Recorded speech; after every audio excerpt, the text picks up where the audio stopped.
Let's see, we're live. Let's see. Let's make sure it's doing what it really says it's doing. Can't trust the internet, Joe. And especially if you don't have the proper connection. I actually do. I need to get a sponsor for that, man. I got NordVPN or something like that. Yeah. So it looks like we're live. We are live. Hello, family. Hello, hello.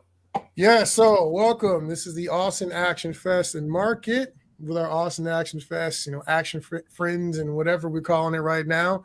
We have the homie Joe Barajas on here, multi hyphenate Joe Barajas. How are you doing, boss? Oh man, I'm good. I'm good. Enjoying life right now. Can't complain. Okay. So feel free to introduce yourself. Let them know why you are amazing. Awesome. He said amazing. I'll take it. So I'm Joe Barajas. I have been in the Austin film community since 2004. Started off as an actor.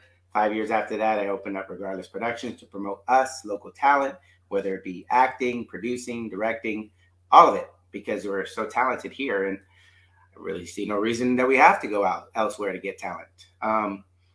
So yeah, I have Regardless Production. Been doing that for a while. Been producing a lot of my own work and acting. And I just got done production on Dark Red, our second feature. Our first feature is Hollow Scream, can be seen on Amazon Prime if you have the Prime membership. Otherwise, you could buy it. You can also see some of our work on regardlessproductions.com. But essentially, yeah, I'm in post-production for Dark Red and also getting some scripts to look forward to the third feature. So we'll see how that goes. Got it. Okay. Well, congratulations. Congratulations. What genre are you thinking of for that third potential feature? Well, here's the thing. So I have Hollow Scream 2, right? That's a potential one as a horror film. I have Dark Red 2 also being written. That's another crime drama, supernatural. And then this next one would be, well, it's a couple of them. I don't want to talk about it too much because I don't want to give too much away. But I would say the next one would be more of another crime drama potentially, or horror. Those are the two. Crime or horror. Okay. Yeah. Those sound like fun. Well, I live in Texas. You already know what it is. You have my number. So cool, man. I know some of the people you work with on Dark Red. I know Tamika was in there in that one. Who else did you have in that one that was playing a key role? So you have Samuel French. He was, Officer Williams or Deputy Williams, excuse me. Yeah. There's also Carl Bailey. He's up in Dallas, Texas local, not Austin local, but pretty well known. Elizabeth Maxwell, another one, plays a detective as well. Yeah. And then I got a Austin local he now lives in Houston. He moved, but he was originally from here. His name is John Castillo, and he had spent a while acting actually before he gave it up. So this is kind of his acting debut. I pulled him out of his mini retirement, which was pretty cool. Yeah. So we have just a lot of local footprint here. This one I did not fly anybody in from LA like I did in Hollow Scream. So pretty much everybody that has a name here locally, I try to use. Otherwise, people that didn't have a well-built name, I put them in the film. Okay, awesome. Well, congratulations. I know that's a big part of what Regardless Productions is trying to do here in the Central Texas area. I think you share a lot of the similar intentions of what we do here with Austin Action Fest and even with Ballistic Blade Entertainment. Because, as I tell everyone, when I first started doing film, everyone I knew who was serious about film, all they would tell me is that you need to leave here and go to California or Atlanta to take this seriously. You cannot get paid in Texas. You cannot make a living of it in Texas. You have to move. And something about that just didn't sound right to me. With all the money in the business and the stuff here, I just felt like we should be able to do something in town. And it sounds like you kind of landed in the same place. Yeah, we vibe there, you and I. And I think from day one, you and I had those similar thoughts. But I'll go a little further than that, actually. I believe it's the work, right? People, okay, so I hate to talk about people who live here. We got Terrence Malick, we got Robert Rodriguez, we got all the names here, right? And Okay. they put in the work elsewhere and then brought it here. So that becomes the norm or the model to follow, right? But what about us? What if we just put in the work now? What about if we build it and stack it and stack it, and we go through the trials and tribulations and the pains, and maybe we are working pro bono a lot of times until we start getting the paid gigs. But somebody's got to put in the work, right? Somebody's got to show the footprint, which I believe you're doing. We're trying to do. I've been doing it since 2009, and that's what it is. People, I don't want to say they don't want to put in the work. They've seen a different method, and that's the method they want to follow. I was trying to lay a different road, and you and I, without even talking from the beginning, we're kind of trying to lay this foundation, this road, to make it a reality. Because it may not be you and I. 20, 30 years from now, it's going to be people who follow our road that really build it what we were trying to build. Hopefully it is us, though. That's fair enough. You know, because I just saw something. There are some guys that'll be on like my projects, and then I'll see them working on things with each other, and I'm like, awesome, that's what I wanted. Right. But I also saw with Butcher's Bluff this year, some people that were in Butcher's Bluff, I think it was Butcher's Bluff, with William Instone, and then Michael Fisher, and I forget who else. All those guys got together, and they did with Laura Herring, somebody else who's doing a lot of stuff local with Red Herring, and Phil Rios, and they got together and they did up on the rooftop, I believe, which is the Christmas comedy slasher. But it was a bunch of people who had the idea while they were working on Instone's set, and then they got together. Now, when I met them, I thought they had been a crew this entire time, only to find out, no, they met, many of them met on his set, got together, did something else, and then, you know, everybody just keeps recycling. Because that's what I thought would make the most sense. Is if you had a bunch of people doing like Clerks level, Ong Bak, and, you know, the occasional movie that might have $500 million budget or whatever, like what Eric Bernard is he's kind of in that zone right now. If you have a bunch of smaller ones and everybody sharing content and talent pools, when someone comes up, they're just going to pull their people up, and then we do one of these numbers. So instead of one Robert Rodriguez, you have 10 or 15 of them. Right. And you elevate each other. Yeah.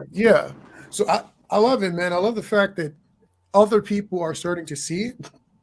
Because I was seeing a lot of people who were here, they would leave and go elsewhere. And a couple years later, I see them back here. And I never really, you know, don't typically pry into why people came back or whatever. But I came back for personal reasons, but and I never really wanted to be gone in the first place. We're doing that because my wife wanted to get some specific kind of training for hosting in California. And I don't think we could find anybody out here who was the level she was looking for. Because she's like a, you know, podcast host, TV host, all that stuff. So, no, man, it's good to see people putting work out here. So tell us a little more about, that's great about the old general stuff. Tell us a little bit more about Dark Red. Share some tidbits about some juicy backstage BTS tidbits about that one. So in about 2018-ish, I was wrapping up Hollow Scream, getting ready to send it out for distribution. I kept going to the gym and working out, and I had this idea of what it means for, it could be a man or a female, but a person to have this extreme loss and then have your morals and become in check, right? And so it just kept festering, and I kept telling my buddy Jared Leger, who actually wrote it, about it, and he said, "Hey man, I really like this concept that you have. I'm kind of breeding an idea. Let me write it." So the juicy tidbit about that is this was December 2019 when he agreed to write it, even though I had been thinking about it for a little over a year. He agreed to write it in December 2019, and we were in full pre-production March 2021. Okay. So yeah, that's one of the bigger tidbits I'm pretty proud of. Like, wrote several versions of it, got it going, got into pre-production March 2021, shot it in 22 days in July while we dealt with COVID, including somebody getting COVID. So we had to shut down for a week. Yeah.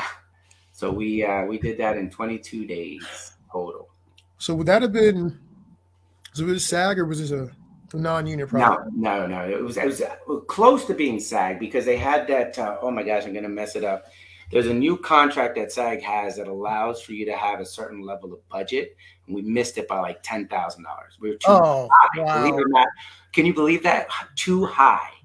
Yeah, I know. Is it Wow. SAG New Media?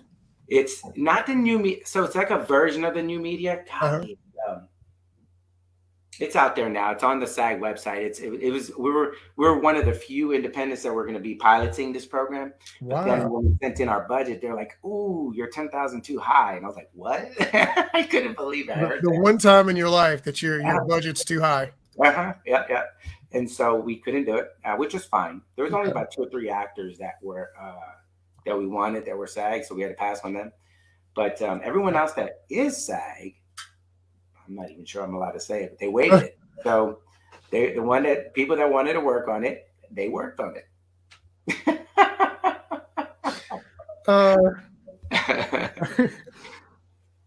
I know I'm not gonna put anybody out there either, but I know a couple people who are SAG, and it's like, hey, they're like, look, if the work's there, I'm gonna take the work, and if it's a cool project, I'll deal with the consequences after the fact. So I mean, people do it all the time, you know. I mean, technically, I was supposed to be SAG after one of the major projects I did about maybe 2 years ago, and made some craziness happen with the paperwork. Just didn't shake out like it was supposed to shake out. Ended up not getting to get my SAG eligibility because of it. So I mean, it is what it is. And I mean, I normally work in Texas anyway, so it's not that big of a deal. Right. Oh man, it sucks.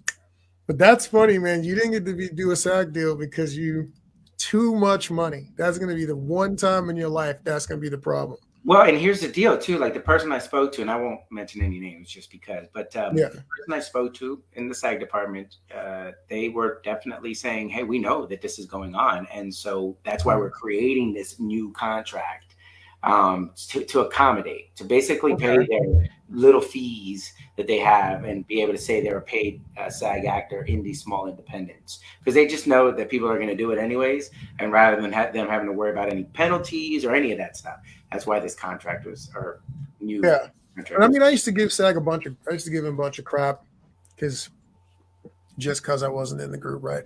And then I worked on a project. I'm not going to give any particulars or throw anybody under the bus. Let's just say it is the first time I've ever been on a project, and I was like, oh, this is dangerous. This is why SAG exists. I understand why you have rules now, because I'm in actual danger. So while I rag on SAG and them getting in the way of me making inexpensive movies, I definitely understand the value of it. So, no, I mean, it's necessary. Like my last short that I didn't yet mention, The British Are Coming. That's a SAG project, so it's necessary. It's just that even before I decided to think about SAG, we were blessed. A couple of actors local to Texas. They wanted to be a part of it. And I'm like, I'm sorry, I'm not even taking auditions from SAG actors just because they were the ones who put me in touch with the right parties, because they, were blessed. They really wanted to be a part of the film. And unfortunately, it didn't go down the path, but it did open the door to, regardless, producing in the future, now that we know the budgets and all that, a SAG project, still staying super low budget, but producing such high quality work. And now using actors without them having to worry about waiving their SAG rights, right? So no, that's awesome, man. Yeah, that's really, really awesome. So what's some in directing this movie, right? I'm assuming you learned some more things, because it's only number 2 for you, right? Feature wise, correct, right? Feature wise, yeah. So give me 3 things you learned while directing this project. My next one that I would do, this is an absolute thing I'm going to learn, that I've learned and will use. The next project I do that's at least 18 to 22 days ish, taking a full week off in between. So doing 2 weeks on, a week off, 2 weeks on. It happened by accident because of COVID, right? So we had to take time off. It was about a week, a little less than maybe 6 days, whatever it was. We were following some of the rules, and I just saw like the rejuvenated energy, the push, to finish. The Mm, same energy you have when you first start a project and when you're yeah. working 12, 14, 15, 16-hour days, right? Especially because you're independent, you got to go hard. And you're trying to shoot a feature film that should probably be done in 40 days, but you're doing it in 20 days. So you start to see like, okay, these hours are long. And you don't want to Okay. run anybody into the ground. You don't want to run them ragged, but you also have to get it done. So, yeah, that's one of the biggest lessons that I learned as a director slash producer. Mm, I will absolutely take at least a week off if we can fit it, right? Because not everybody schedule wise can do 5 or 6 weeks for a project, right? yeah. With people with tight schedule constraints. The second thing that I think I learned as a director, or I believe I learned, is that, you know, this is going to sound terrible, but you really are on set when you have good quality actors. You're just there saying action. Like there is not a lot. Like when somebody nails it, I don't have to interject. It's just my ego. I don't have to interject what they already know for the Okay. character, right? So it's okay if you're like, we got it, let's move on, right? Mm, Versus sometimes you're there and you're like, yeah, you kind of nailed it, but because I didn't offer my insight, maybe I need okay. to say something right now, right? Yeah. No, you don't. If they nail it, they nail it. The actor knows what they're doing. Let them drive that. That's what they're supposed to do. If you Mm. created a good character description, if you did your rehearsal like we did, well, just sitting there saying action. No, that's actually really cool. I mean, as an actor, it can be terrifying if I don't know the director. Right. And I didn't, I feel so I feel so pretentious when I say as an actor. Um, but no, seriously, when I'm fighting, I have like no doubt that I'm nailing it, right? Like I know I can tell when I don't do a move right or if how I'm performing. When I'm acting, I'm a little more Conscious. nervous, I guess you can say. I'm more self-conscious of acting than I am when I'm brawling people. Sure. And it's interesting when I'm on a set and the director's not giving me any corrections in any direction. I'm like, are you sure? You sure that was good? Because I've been on some sets with like my homeboys, right? Right. And like your homeboys, like especially when it's like an action project, your homeboys don't care about your performance at all. At all. Like they don't care, right? You can have crust in your eyelids, your hair is nappy, you could be ashy. They don't say nothing to me at all. They're worried about the punching and the kicking. Right. And I'm like, fam, this is a drama. Okay. This is, Yeah. I need to, did you feel what I just said or did I not? Do you need more or less, louder? Give me something. Just give me a direction. Mm-hmm. But it is, I hear you. Because I've heard a lot of directors say that when they have like top end talent, you're just hanging out watching magic unfold. Yeah, and we had top end talent on this one, and so that was, not that we didn't, have top end talent in Hollow Screen. We did, but there was a little more directing for sure going on than this project, and it there was a feeling of like, navigating my way through this project of like, do I say something? Do we really need another take? Did we get it? And this project really helped me understand that if you have the top end talent that just gets it, and also too, like you don't even need the top end talent if you can set up your descriptions to the actors that you cast. If you can set up the lay of the scene and where we're going, you can do that in the rehearsals. You can do all of that with any actor that really takes their craft seriously. You can do that with them. Yeah. But that was one of the things that I learned on the for number two.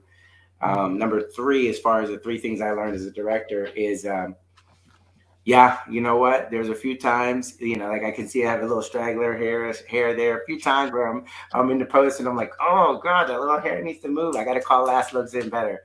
Yeah. That one drove me crazy a few times, but that's Yeah, just I hear you. No, a couple of quick things though. So, got some people in the chat. We got the film fam Trip McGavin saying he says he loves the chat.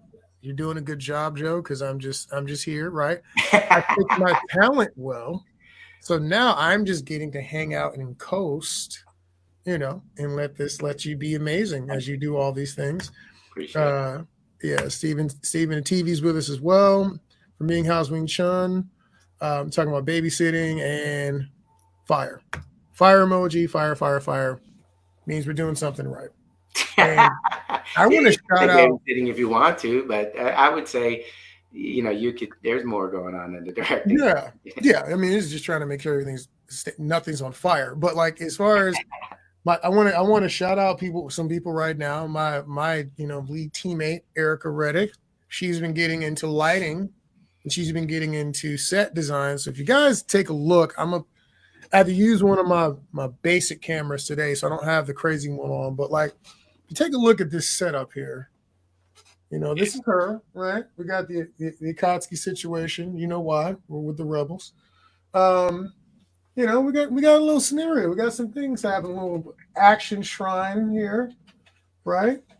We got some things going on. So I just want to give a little shout out to my Snookums. It was her birthday yesterday. So happy birthday, Erica.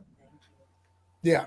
So she did a great job. And I get this also, my chiropractor said I needed a real chair with lumbar support. So now, we have the S Racer, red and black. We got the colors, got a little pillow on the back here. It's a grown man chair now. I just find it funny that you chose a gaming chair. Well, this is where the PlayStation's at. Okay. I figured so. Call of Duty 5. You know what I mean? Like COD, I'm on Modern Warfare. We're out here putting bodies on the floor. You know what I mean? They figured out a long time ago that you should have good posture when you're kicking butt. Right. I don't have the special controllers or nothing like that. But we are pretty decent. We have positive KDRs.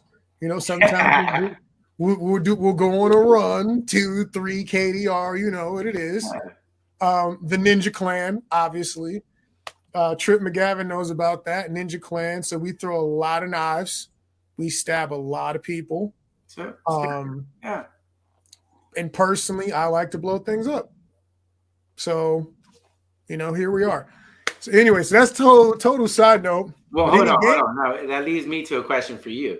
Okay. So if you have the option to blow something up or go in there and assassinate silently, which one do you choose in your game? Whatever game, doesn't matter.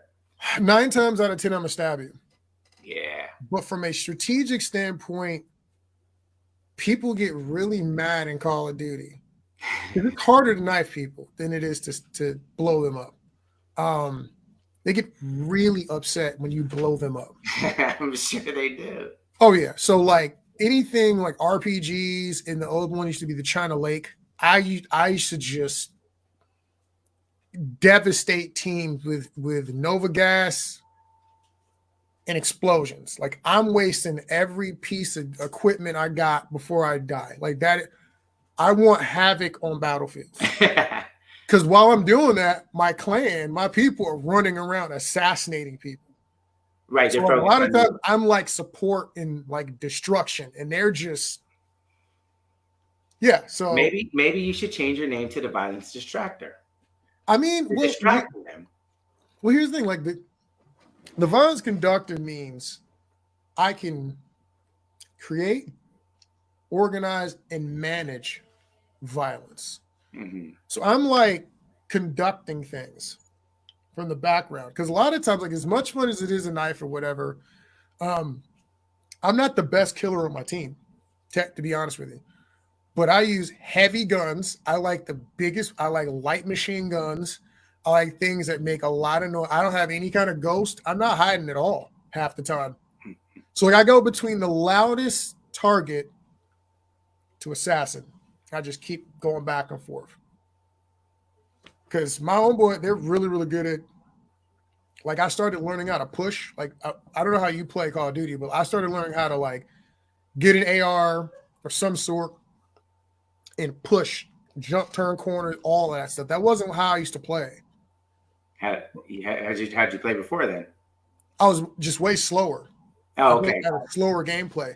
I had really big guns, and I'd be locked in on you with a light machine gun with, incendiary rounds, and I'm just and I'm like Rambo. I wasn't running out of bullets. I want the biggest canisters. I wanted the largest clip, whatever magazines you could find, 200 rounds, and just make people upset. But when I started playing Modern Warfare, it's a faster game. So Modern Warfare 2, I had to learn how, well, if no one else is pushing on my team, I have to be able to push the action from the front. And so I started learning how to do that. So it's been a fun time. It's been a fun time. And then I don't know, Rudy Reyes, the actor. Why does he sound familiar? No, Rudy. Yeah. He was here for a while. Okay. He was doing some stuff with Janelle Vela-Smith. Oh, okay. And I was on one of the movie's premises or whatever they had put together a promo, and he was doing a couple of different movies here. He did something with Mo Morris. He did I think it was like Founding Fathers. He was the villain in that. So he did a couple of different things here. Well, he's in the game. Oh wow! Okay. Yeah, he's in the game as Reyes. It's freaking Rudy. Okay. And so it's funny because I play with his character. He's got a pretty good assassination. He punches you in the mouth like twice, and it's fun. So, yeah, man, that's my goal. My goal is to get on one of these. I want to be in a freaking Mortal Kombat or a Tekken or a skin in Call of Duty, something. Put me in. That's all I'm saying. You heard it. Come on, let's make it happen. Let's make it happen. We are way off topic. We are not even talking about film right now. Well, it's creation. It's creation at its finest. No, but so tell us some other tips, some other things you learned, just in general with this filmmaking, because there's a bunch of people who are going to see this that they haven't done a feature yet. So what are some things you just think people need to know before they try to go out there and do all that? Wow. Oh gosh, that's a lot of time, but I will try to summarize that. Because again, my second time out making the feature, I used a lot of the mistakes that I learned on Hollow Scream to make this one better. And then there's mistakes I made on this one that I'm going to use on the next feature. The first thing I would say is don't be afraid to fail. Like, don't be afraid to fall flat on your face, remove the ego. If your true goal is to create something, a feature, you gotta let it go. Gotta let the ego go. So, be confident in yourself. Awesome. Yes, sir. Happy birthday.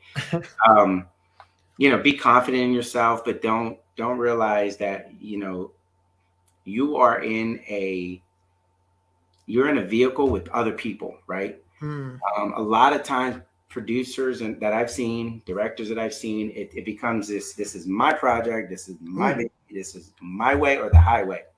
And you know what? That works for some people, I guess. That's not my forte. That's the biggest thing I've learned, is that you have so many other creatives. You brought them on for a reason, right? So why? Yes, show them your vision. Don't get me wrong. Like, you can't make something without a vision. Show them your vision, but then why? Why do you want to be the only dictator on set? Why don't you want to collaborate and make something that could have been better than your vision? I don't have the ego to think that everything I come in, everything I say is gold. Everything I do is gold. I don't have that. It just becomes this, how can I take my vision, get some really good feedback from the people I brought on, my assistant director, my DP, my art director, my hair and makeup. I mean, the list goes on, right? My sound guy, all of that. Let's collaborate and elevate what we already have that I feel is good, because I'm already producing it. I'm already making it, right? So it's already at a level that's good with my ideas. So let's incorporate everybody. It's funny that was one of the questions. Steven the TV says, as director, what conditions allow you to accept the actors to improvise without you stepping in? Oh, I love that. I love letting the camera roll without them knowing. That's where the improvisation comes in, right? Yeah. I'll let them know we're about to call action. It's already rolling.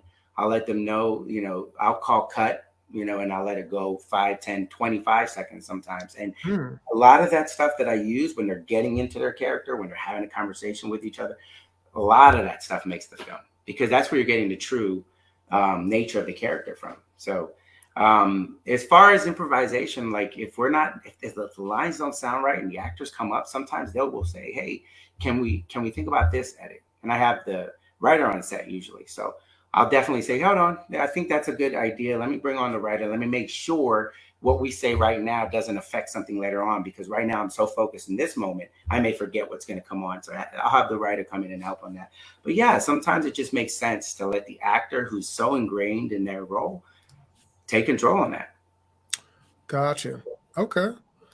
I mean, and Steven and Trip, anybody watching right now, if you guys got any questions, I mean, you're dealing with a multi-hyphenate director, producer, actor right now. Second feature. I want you guys to understand is like we, as filmmakers, we do, you know, critiques and whatever in movies. Right. And we say a bunch of things about how this sucks and this is good and whatever. But like, because we all know how hard it is, it goes without saying that if you get anything done, like anything done, that's impressive. Especially anything over 20, 30 minutes. You were talking about it is a lot of work. So we have respect for people doing anything, completing. So someone doing 2 feature films, they know some things you do not know. So feel free to fire any questions away into the chat. Thank you. Speaking of that, while we're waiting to see if anybody else has any other crazy ones,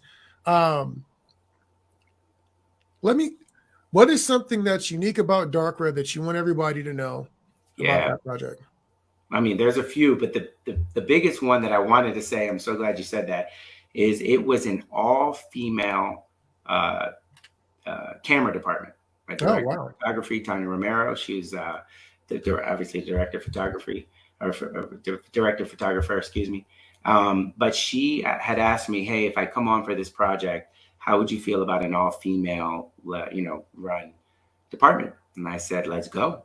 I mean, I thought that was such a cool concept. It was also multicultural, right? So not only was it all female, we had all genres of culture, all, Black, white, Asian, Hispanic, all on set. And I thought that was super awesome. And they all had their own flavor. We had 3 cameras on set. I didn't get a chance to let you guys know that, but we were running a 3-camera setup to get a shot in 22 days. And I think that there was a lot of dynamic that they brought to the table that I don't know that an all-guy camera department could have brought, right? Maybe, but I just don't know that would have happened. So I love the unique perspective. It's something that I wound up almost doing again on my short. We couldn't get the full camera department to be all female. But it's something that I would definitely look into for sure. But that was it. That was one of the unique things. Cool. Do you think, was it all people that she already had a relationship with, or was it, I want to build this team from nothing type deal? Yeah, she had a relationship with every single one. I'm trying to think if there was 1 or 2 that she might not have, because the other thing you have to understand is, as the DP, she was on every day, right? Obviously. But, when you're paying a little, or in some cases, you're having to get help on a daily, right? You can't have the second and third camera operator be on every day. Maybe some of them could do half or whatever the case was. But so we had to get different camera operators.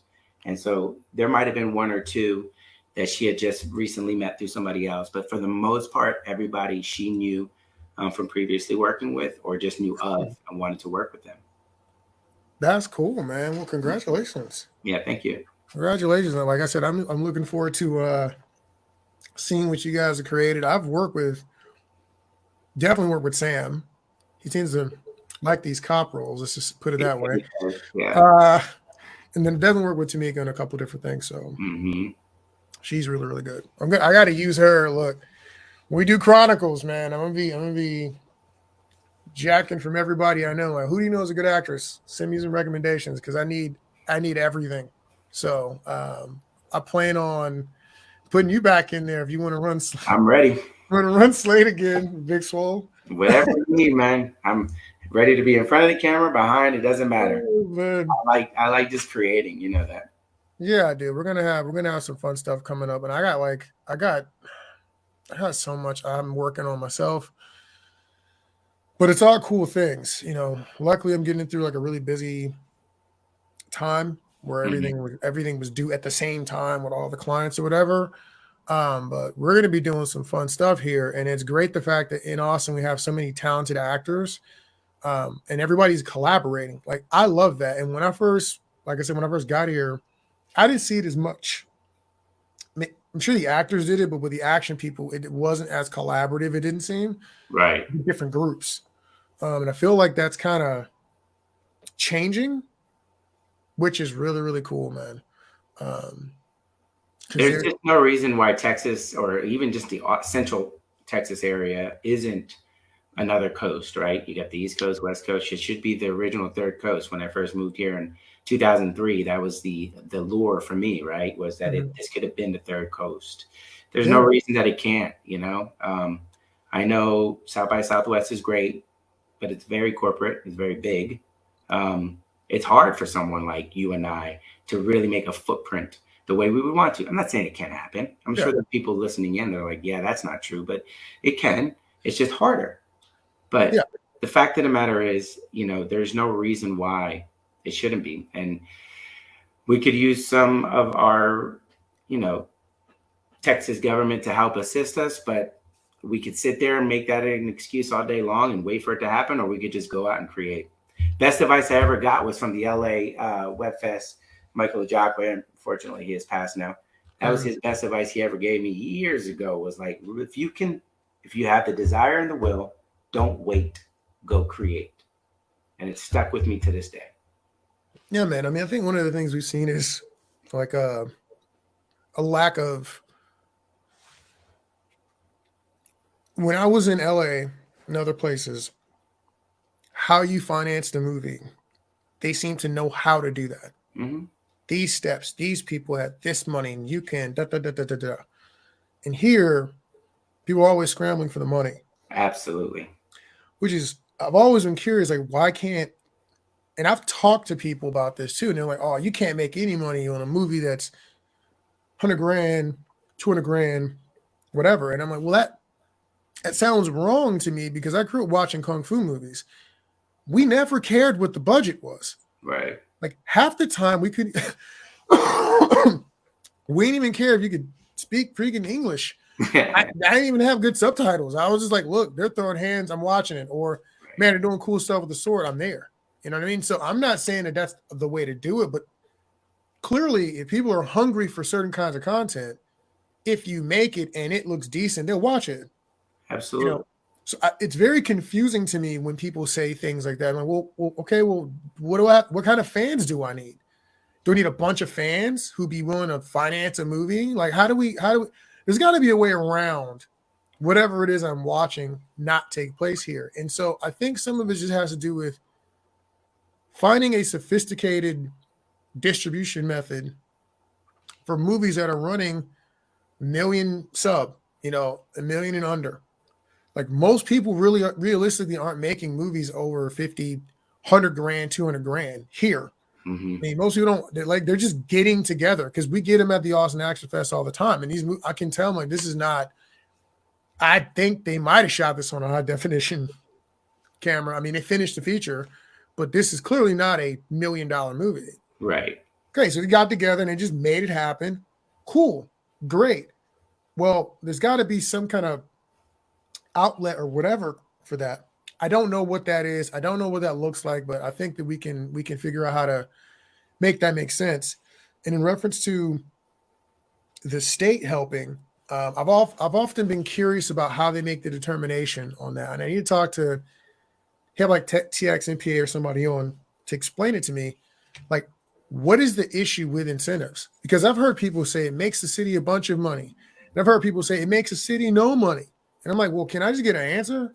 I just want to know, like, is it not profitable? If it's not profitable, I don't expect the city to do it.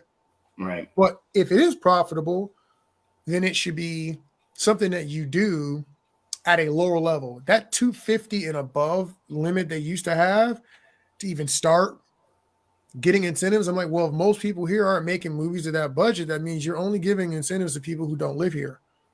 Correct. Which I think you could start to build an industry of people willing to invest here. Right. If you gave that money to people doing 25 and 50 and whatever. And if it's profitable to you, why would there be a problem with that? I just want to know the numbers to see what we got to do to try to get around some of these problems. Because I think we could get really good at making Westerns, post-apoc, post-apocalyptic, and movies like that in Texas because we just have the stuff for it. We have horses. We have a bunch of burnout towns, and you could do those things pretty easily. We have old Western towns. You have a lot of those things. They're already here, right? So if we have all of this stuff and all these scenery and whatever, why can't we become really specialized in those types of film productions? And maybe that's where we start to really get the attention that we need. I don't know. Just some thoughts I got. No, it's good thoughts. And in the meantime, like I don't fully understand why bartering isn't brought back as much. Regardless, has been pretty blessed to have that. Of course, I'm kind of the face of it, so I barter. They see me actually showing up, and there's an actual tangible, bartering amount. Yeah, can go back and forth. But I always wondered why that seems to be such an issue for people, because that's how you're going to elevate each other, right? So you get some people who are just like, I don't care about the money. I just want to work. I want to be involved in content. That's great too. But also, like, it's good to know your worth, put it down, and be like, okay, I like this project. I'd like to be a part of it. But obviously you can't afford it right now. So how about this? Let's have you come on this next project of mine that I'm looking for. So I don't know. It's just one of those situations where until we get the funding, like we talked about, I would love to see more people, not being scared to say there. Yeah, not being afraid to say their value. It was another thing about Dark Red was a lot of people were nice enough to tell me their value, which I mean, obviously I did evaluate. But it also really opened that door to trade, which was good. It's been a good thing. I have traded the entire time. There's a bunch of people I did a bunch of favors for in the beginning, and that stuff is still paying dividends now, and vice versa. And I have guys right now that come out and if I need them to do something, like for my wife's project, we just did the search for Crowder thing we did. There are guys that couldn't.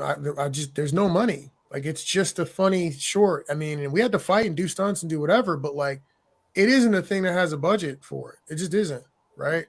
And some of the guys, like, they don't care. But see, on the next project, like when I booked the Showtime gig, I'm calling them out like, hey guys, I got the Showtime gig. Who's down? Who's ready to brawl? Nice. So I go to my people who took care of me in the past first.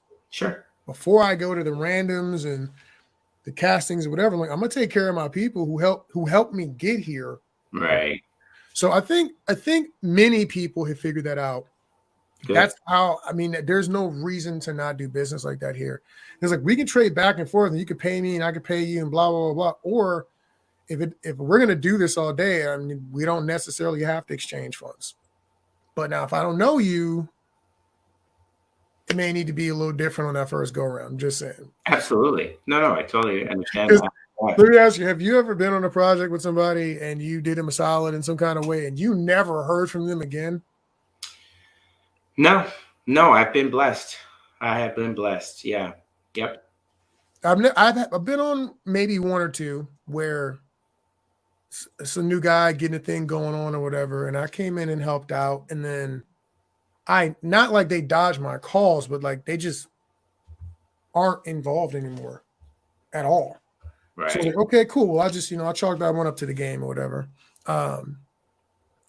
Maybe it just wasn't for them. I think a lot of people that get in their first project and they think it's going to be easy, and they're like, oh yeah, man, I want to be a director and blah, blah. And then everybody's asking you questions. Hey, what time is this? Hey, what? And then you realize, bro, you don't really want to be in charge. It's okay. There's nothing wrong with that. So I think she's over there laughing right now. It's not for everybody. No. It was like small business. A lot of work. It's not for everybody. Some people just don't realize it. They see the final product. They think it looks great and cool, and they want to be a part of that. And then they realize this is not your typical 9-to-5, for sure. Yeah. And then there's just so much work involved. I think a lot of people are finding that out too when we talked about Chronicles. And I was like, look, what we just did, that short, I was like, that's the easy version. Mm-hmm. I'm like, that I did not put y'all through the paces I had to go through to do all this stuff for sword and stunts and whatever. And I'm like, the next thing we do is gonna be a little more elevated. And I hope people are ready when they're like, I want to be a lead warrior. I'm like, are you sure you want to be a lead warrior? You certain? I mean, that 30, 45-second fight is going to be a lot out of you if you're not ready to do it. So I do think sometimes people get like the reality checks with the actors, and when they say, I want to do stunts, like, you sure you want to do stunts? You have to fight these 10 guys, and then you got to take some falls and then get up. You sure you want to do that? Right. Okay, man. Let's run it and find out. So I think that's cool. It's a really cool way for people to get kind of a taste and see in a short film or whatever. Do I really like doing this? Do I really not like doing it? Like I'm a terrible AD, bro. I tell people all the time. I learned that. Like I can do a lot of things on set, right? I hate wrangling people. I hate schedules. Like being the person to sit down and like break down a script and do scheduling and stuff like that. These are not the sorts of things, administrative-esque things. You're going to waste your time and my patience because I don't enjoy it. And I'll do it if I have to. I'm just not good at it. You know, I'm much better. There's something in knowing your weaknesses. As everyone wants to talk about their strengths, but there's nothing wrong with knowing your weaknesses either. I mean, that's going to help you. Who to hire. So like I love having an AD when I work. I want someone else watching the clock. I want someone else dealing with the people so I can deal with the key elements. I just learned that in management, you know, just basic business management. Like don't try to fight all your weaknesses all the time. Sometimes you need to play to your strength and get other people to supplement your weaknesses. And I think a lot of people want to be auteurs and they want to control everything. And I'm like, bro, there are people who are really good at that. I'm not that guy. Because I'm like you, I'm very collaborative.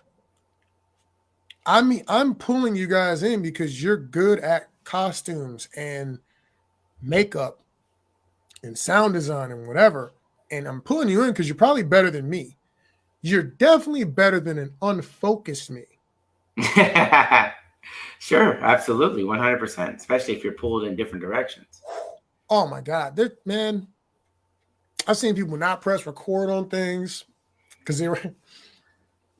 they're trying to do too many things, man. So it's been very, very interesting. I have zero desire to be the smartest guy on set. So what is the thing that you enjoy the least when it comes to positions in film? Is there a thing? Enjoy the least. Like if you cannot have to do this is a job that you will hire someone to do. I mean, I started off as a PA. I guess I would say that, but even then, like I learned so much of what I do. So yeah, not. I also haven't been in every single department, so I am sure there's something that I could pick if I had.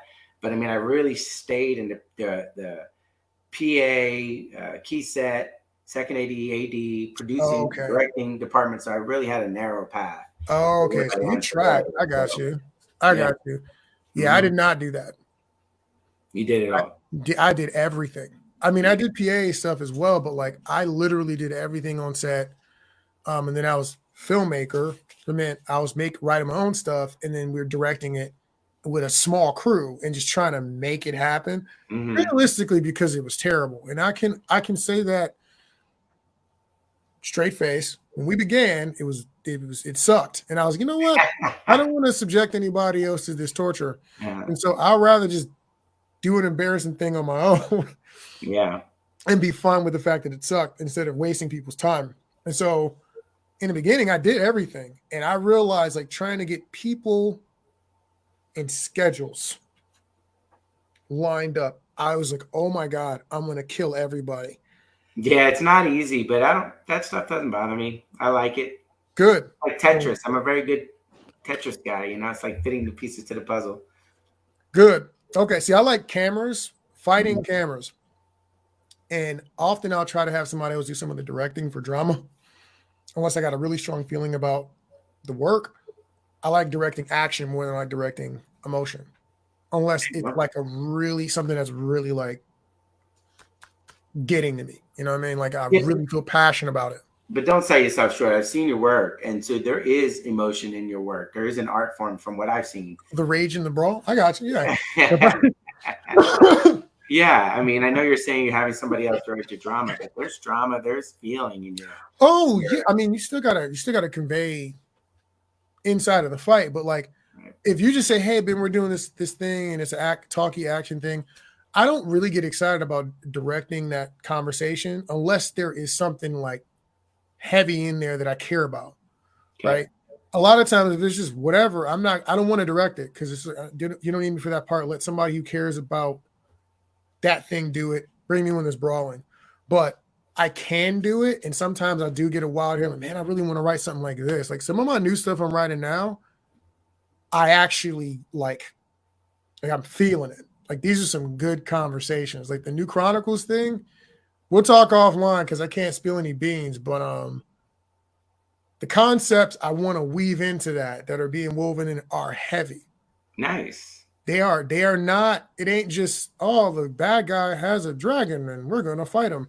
It's like real heavy questions that deal with stuff we're dealing with today.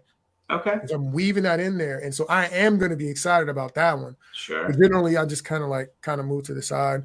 But like I got in there for fighting. I got in here running cameras a lot, so I feel very comfortable with a camera, even with no shot list. Like for my wife, I was just like, just give me the camera. I'll shoot 90% of this. It's cool. I love cameras.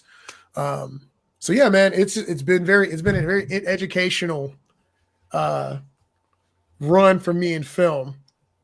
Steven in TV says what he hates the long hours. That's funny, but let me see. I don't care.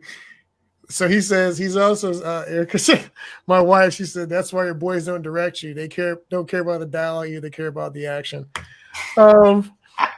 Yeah, I think it really is. Sometimes, like for some of my guys, if they didn't write it, they don't feel like directing it. Right. If they don't feel like input on what's being said or done. I think that's where some of that comes from. Which is I guess that makes sense if you just call it in on the day and you're like, oh, I don't know, I don't really know what's going on here. I don't really want to say too much. I'm gonna assume these actors got it. I feel like it's the latter of what, and I don't know. I can't Mhm. speak for your friends, but I feel like it is definitely the latter. I don't have any issues with taking. In fact, the next couple of the last two films I made, I didn't write. They were born from an idea of mine, but and then the next one I may not have had any insight on. I do Mm, get a kick out of trying to bring that drama out with the actors if I can. I mean, because nice. I started off acting for so long. I still act now. So Yeah. yeah, there's a unique challenge that I would get a kick out of if I was taking somebody else's dialogue, trying to understand. Would even love to talk to the writer, which is usually my requirement in the beginning. If I'm going to do this, can I speak to the writer, figure out where their head was at, and then Mhm. trying to like weave their story with my ideas. Okay, that makes sense. Yeah, I So find that. okay. Okay, so I'm not going to keep you too much longer here today. So I got to ask you some couple quick questions, some Sure, simple ones. sure. So recently, give me some TV shows or some movies that you've seen that you thought were either great or terrible, and why. You can pick either side. Let's see here. Recently, because I don't have a lot of time to watch TV, but I did start watching The Last of Us with my wife, Okay. and I played all the games. So, Oh, and I waited on purpose. People kept trying to talk to me about it, ask me my opinion, my thoughts. I waited on purpose because I am weird like that, where I want to make sure all the episodes are already out. okay. To binge it, even Benjamin. though I don't binge it. Or I guess you could say I like short time it, but Okay. I don't watch it in one day. I'll spread it out over weeks of my own liking and volition, so to speak. Okay. But I was really concerned that it was not going to. Everyone kept saying to follow the game. So so far I haven't finished it, but I'm pleasantly surprised to see how close.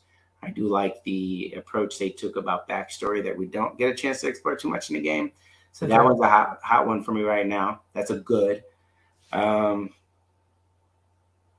God, let me think. Halo was another one that I watched like a Okay. while ago.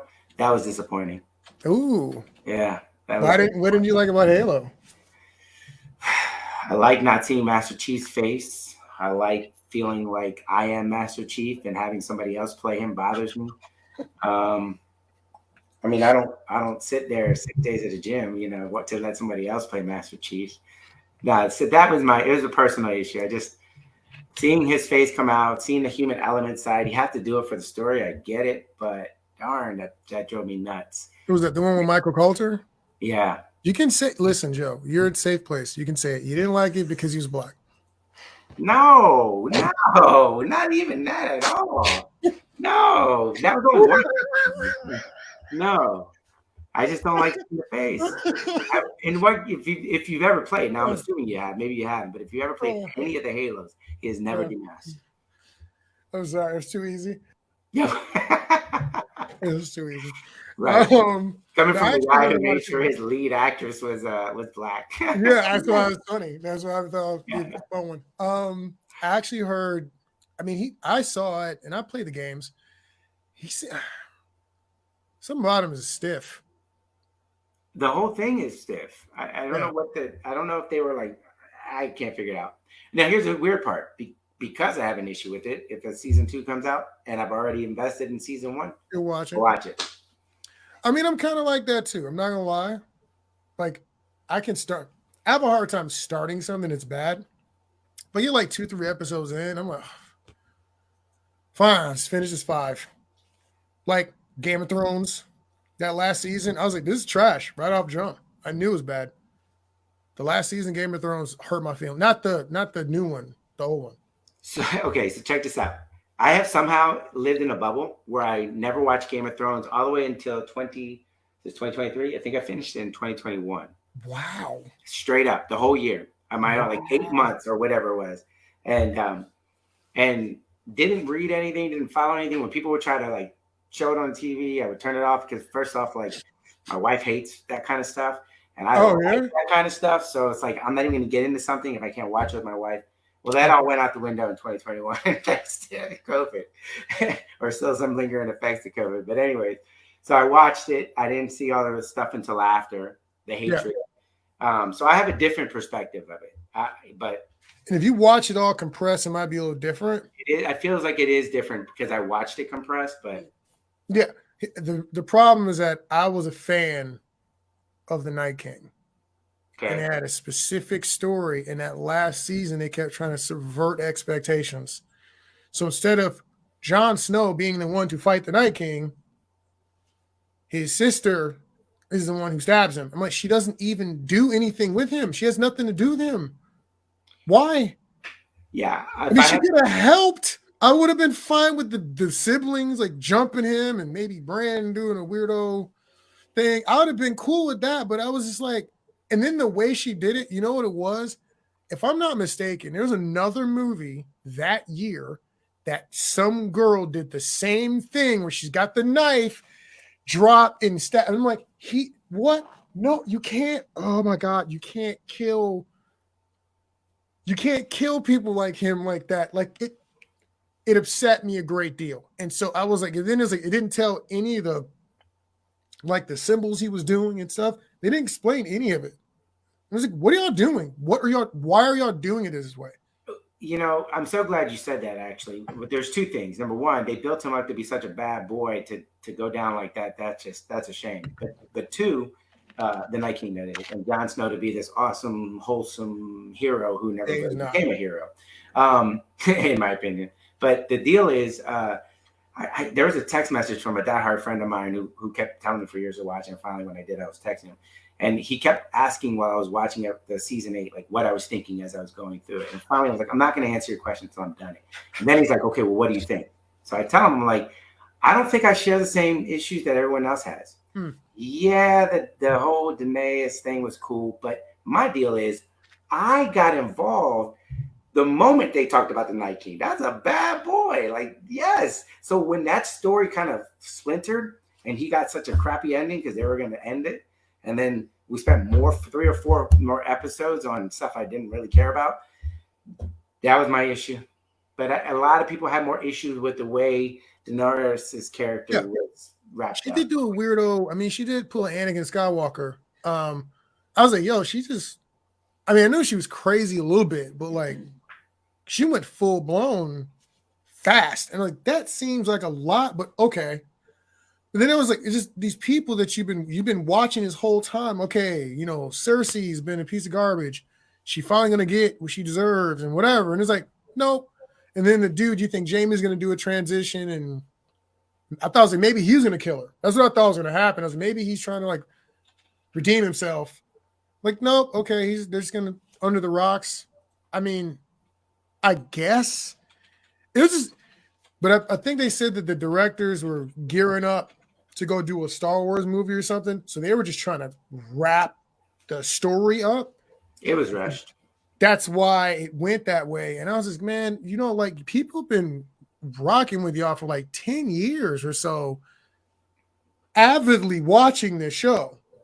And then you don't think that you should take time with that? Like this is really freaking rude, man. Like it was just a rude decision. And like I said, I was rooting for the Night King. Listen, first and foremost, there are 3 moments. We're going to talk about this. When he took aim with that spear like an Olympic champion, I'm like, he's a mystical creature. Right. He's taking aim like a pro. And like he's like, Jenkins, my spear. And he hands him the spear. Aims. And he right. In my I had a pretty decent speaker system. When he hit that drag, the bass, I was like, oh my God. Because the girls at the time, she didn't really get into Game of Thrones. So I was just watching these things by myself. Okay. And so that was insane to me. Then when he squares up with the dragon and the dragon breathes fire, and I'm like, oh no, they got him. You know, I was like, okay, I could take this L. That's a decent L. It's dragon breathe fire on you. They got you. Yada, yada. Makes sense. Yeah. Then he stood up. No, I'm telling you. And he smirked. Yep. He laughed. He was like, I can't even say it here, but he was like, I was like, this dude's amazing. He's the best villain ever. And then they killed him like a sucker. I'm like, bro, he should have had the most epic. It should have been a whole episode. Just them trying to kill this one guy. Or a season. I mean, that's my deal, is that like, I was so interested and invested in this condensed moment in the Night King versus Jon Snow. Yeah. And I got it. Night King, night, dark, snow, white. I get it. You're high. Right, exactly. So, and sure, dragons, of course, Game of Thrones, throw some dragons in there. Great. I'm all for it. But like, let's do it the right way. What I didn't care as much for, but I watched it because I watched the whole thing, was, you know, Daenerys was a killer from the jump. Like, she was a manipulator and a killer. But boy, if I say that, I'm going to be in trouble, which I just did. But see, I got a chance to watch it in the condensed version. You didn't cook me in a frying pan. You didn't put me like a fry, right? Put me in cold water and boil me up. I was thrown right in 8 months. So I got a chance to see it. To me, she was just a nicer version of Cersei. Like, they both were killers. They both were dominators. They both wanted the throne. They both were, you know, in front of guys who would hold them down and suppress them, and they got the last stabs. Like, I get it. To me, they were very, very paralleled in a different way with the way the writer did it. So, anyways, while that was cool, it was obviously Game of Thrones is multiple threads of stories. I get that, but like the main thing that kept me going was the Night King and Jon Snow. Yeah, dude. I was like, I thought it was going to end with the Night King being like, there was a pact. I gave you so many years of peace. I'm owed the throne, or I'm owed the baby, or something. I thought that's where we're going. You're going to find out that he's really right. I was like, that'd be a crazy twist, right? For him to be like owed the throne, and really you guys are in rebellion to an agreement that was made. That would have been wild to me. That's where I thought we were going. And then there was like, nope. And so it was interesting. It was another long line of stories that I hang on to a certain thread and nobody ever explores it. What are you gonna do? Yeah, man. But here, Steven is weighing in. He said, I feel this about Avengers Endgame. They were all fighting a Thanos who didn't even know or remember anything of the upset of the characters. Yeah. Yeah, that is annoying when that happens. You start getting invested in, like, I get it. You were invested in probably a villain. That's never good, right? What does that say about you?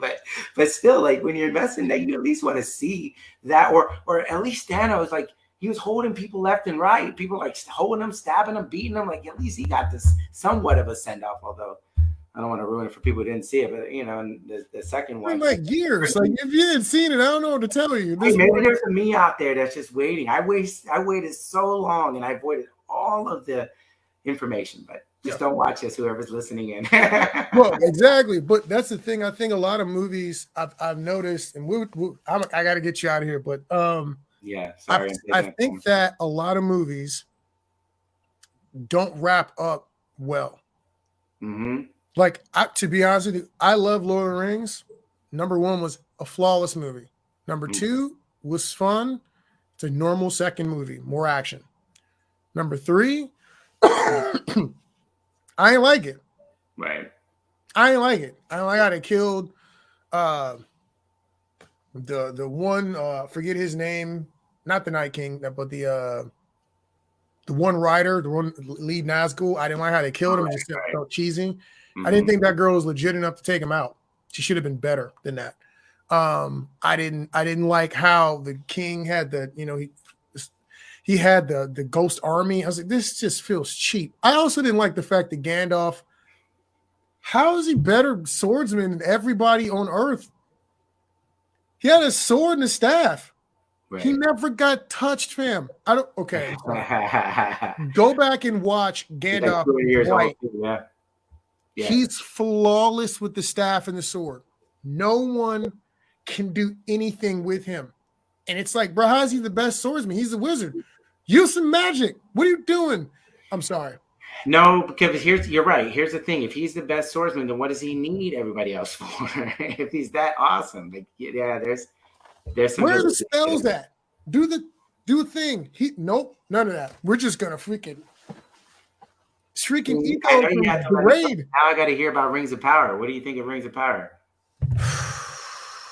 Let me think. I think that the people who made that movie, that TV show, were more concerned with making this woman look cool and telling a good story.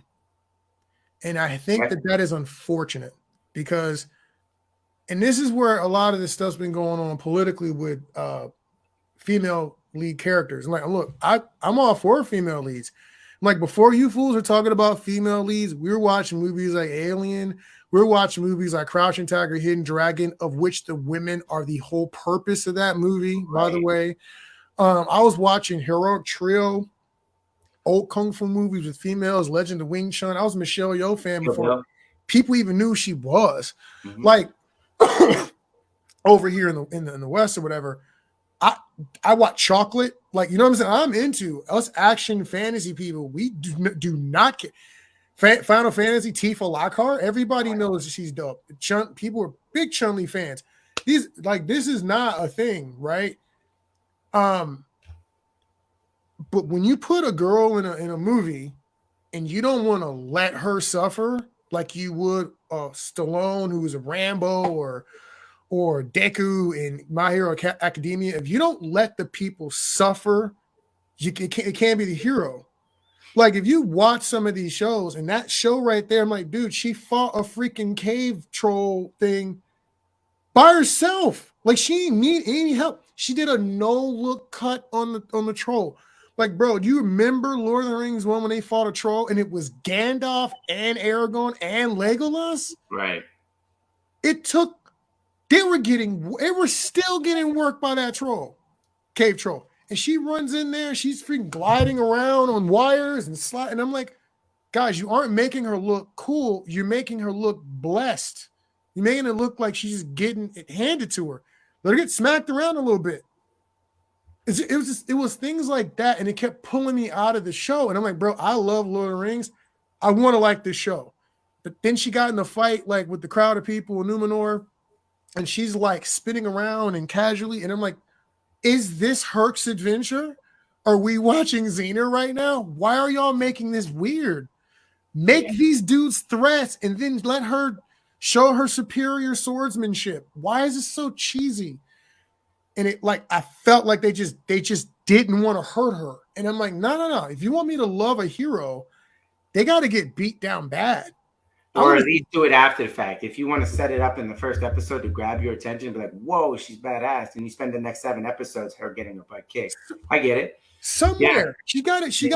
It's like, but when you watch movies like that and you think of like something like Captain Marvel and you're like, bro, she never really lost any of these fights.